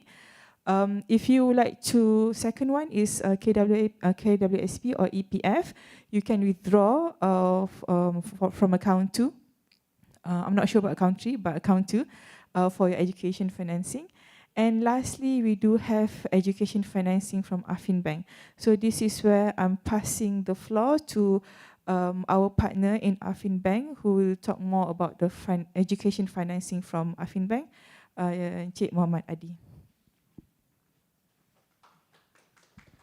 Hello, hi. Okay, hi, thank you. Thank you, Nisa. Okay, hi everyone. Okay, so I'm from Affin Bank, representative for educational financing, for education financing. Okay, so this is for example for MBA and EMBA that we can finance for ASB. Okay, so this is a loan, okay, educational loan under Affin Bank.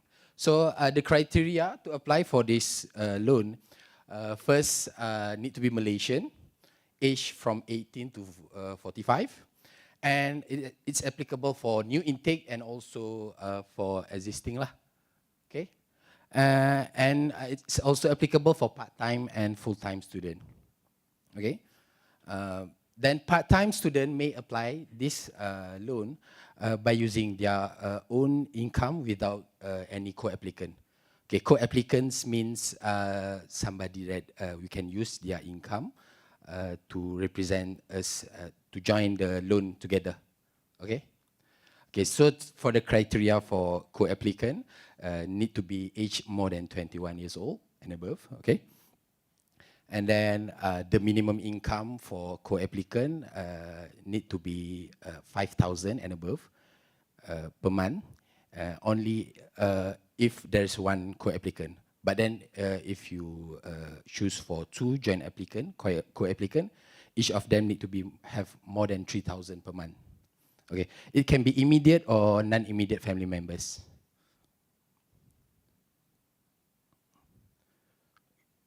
Okay, next, okay, this is the criteria of this loan. And this loan is a progressive installment, means that it works, if you're familiar with a mortgage loan, it works like mortgage loan. During study, we consider the student running like a mortgage under construction, okay? So means that the loan didn't finish yet, didn't disburse full yet, okay? So there's a payment during study, we call it progressive interest. So you just need to pay interest based on how much bank disbursed to university. Okay, and then the financing amount range will be 5 to 400,000. That one is for, I think, applicable for ASB since it's under MBA and EMBA. Okay, but then for medical engineering, also pilot, it's up until 600K. Okay, and then coursework 90%. Margin of finance means we cannot fully finance. The financial will be maximum is 90% from the total cost from the tuition fee. And then there's a takaful coverage for it, 5%, that will be put into the financial installment. For takaful coverage, we cover up until full loan. And if anything happen, we pay by the insurance lah. Okay. And then the loan tenure, 5 to 20 years, and it will start 6 months after finish study. So means that there is a grace period after you finish study. 6 months means that you just need to pay the interest. The installment didn't start yet, so you will start after 6 months after you finish study. Okay, and then there's no locking period, and there's no penalty for early settlements. Means you can make early settlement anytime without penalty. Okay, you can make a lump sum payment, so means it's quite flexible lah. And then this one is profit rate. Profit rate is the one is normal profit rate, which is from range 7.65 to 8%, include with the SBR by Bank Negara, 3% right now. And then that the below one is for Muhibah campaign, start from 7.1 up until 6.65. That one depend on what type of course and what kind of co-applicant is, which is JLC or MNC, something like that. Okay.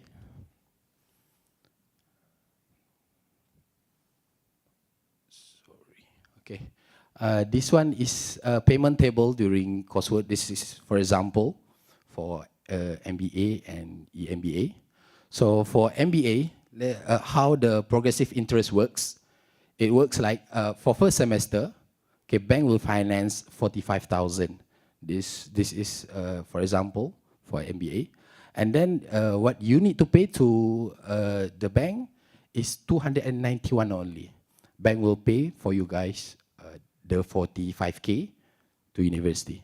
Okay, you need to pay it for 4 months before the second semester. So then when the second semester come, you need to the total disbursement will be increased up until 90K. And then you need to pay 581. So that's how it works for the progressive interest. You don't have to pay the 45,000. Bank will pay for it. You just need to pay the progressive interest to the bank lah. Okay. Okay, and then the below one will be for EMBA. It works same, means that bank pay to the university, and then you guys just need to pay the interest to the bank. Okay, and then next. Okay, this is full installment table. This one start 6 months after finish study. Okay, that's the example for 5, 10, 15, and 20 years. Okay, if you choose for 20 years, your monthly installment, if the loan 130K, loan is 135, and then for 20 years, your monthly installment will be 1,100. And that, but then you can make a full settlement anytime without the interest. You just pay the balance of principal and close the account. That's how it works lah. Same goes to EMBA, 162. Can make full settlement also. You can get this table with me afterwards if you want to. Okay. So for the disbursement made directly to the institution or university means it won't be transferred into any individual account. Okay. So that's mean we just pay for the tuition fee only.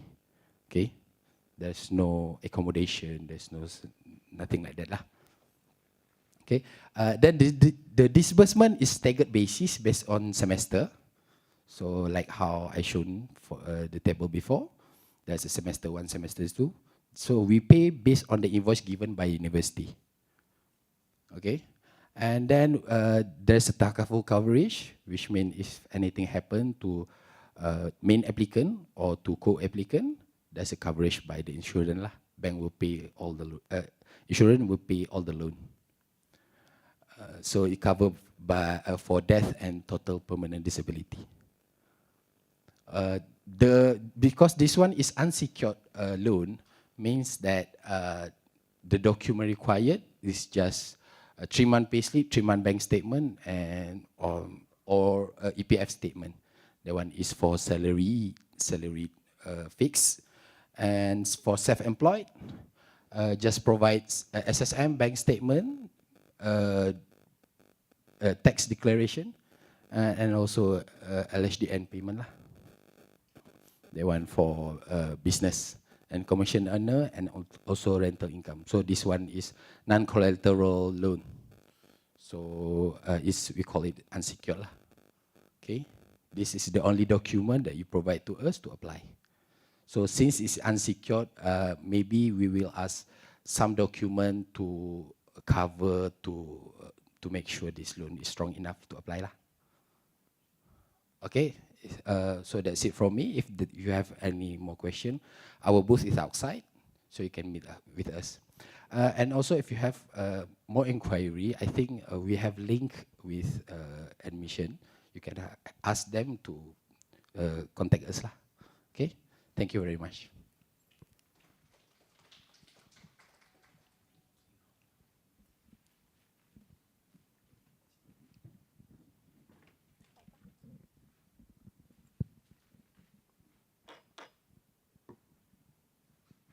All right, and next slide.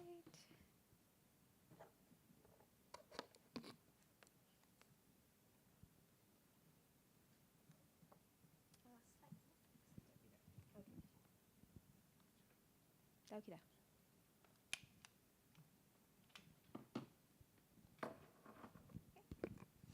And thank you so much, everyone. That's about it for today. We've got the class preview happening after this, but that is only for those on campus. Sorry for those on Zoom, maybe next time. Thank you so much for your time. For those, so the class preview actually starts at 2 p.m., all 2 to 2:45, so we strongly urge you guys to join it. Professor Renato, who is the Associate Dean of Student Journey, he will be leading the class, and he's very enthusiastic, and it's going to be a really nice class, and for sure you guys need to join it. Okay, thank you so much. And we've also got an application workshop that's happening after the class preview later on. And lunch will be served at 12:30 downstairs. So it'll be a lunch plus networking. Thank you so much, guys. Okay. And campus tour, that's actually happening right now. So my colleague Ramli, I think he's outside this class at the, oh yeah, he's here. Sorry. Ramli is over there, and he will be heading the campus tour. So for those who would like to, have a look at our facilities, please join Ramli on the campus tour. And lunch is served in about 15 minutes. Thank you so much for today.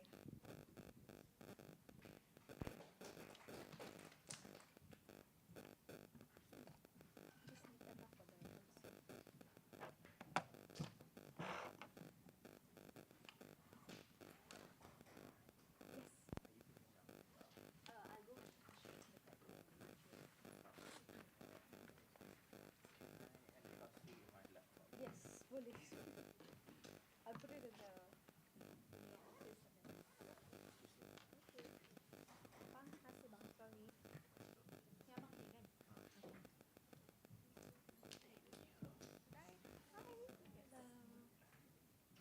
Campus tour over here. Hey guys, my name is Ramli from admission. So who would like to go for a campus tour? Right.